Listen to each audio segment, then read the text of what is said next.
ক্ষমতায় গেলে বগুড়াকে সিটি কর্পোরেশনে উন্নীত করা হবে এমন প্রতিশ্রুতি দিয়েছেন জামায়াতে ইসলামীর আমির ডাক্তার শফিকুর রহমান।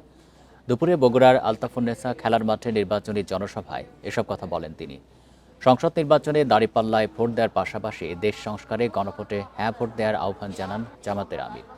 এ সময় তিনি উন্নয়ন সহ বগুড়াকে চাঁদাবাজ মুক্ত হিসেবে গড়ে তোলার কথা জানান। বলেন, নারীদের উন্নয়নে কাজ করবে জামায়াতে ইসলামী। এছাড়া ফ্যামিলি কার্ডের বিপরীতে কর্মসংস্থান বাড়ানোর কথাও জানান তিনি। সমাবেশে বগুড়ার 7টি আসনে নেতাকর্মীরা অংশ নেন। এর আগে সকালে রংপুরের শহীদ আবু সাঈদের কবর জিয়ারত করেন জামায়াত আমির। পরে গাইবান্ধায় জনসভায় জুলাই শহীদদের সম্মানে গণভোটে হ্যাঁ ভোটে সমর্থনের আহ্বান জানান।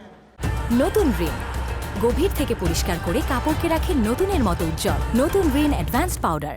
তোমাদেরকে বেকার বানিয়ে রাখতে চাই না, তোমাদের দুই হাতকে দেশ গড়ার কারিগরের হাত বানাতে চাই।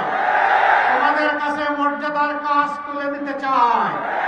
দেশে কিংবা প্রবাসে যেখানেই তোমরা থাকো না কেন, তোমরা যেন মর্যাদার সাথে দক্ষতার সাথে অবদান রাখতে পারো।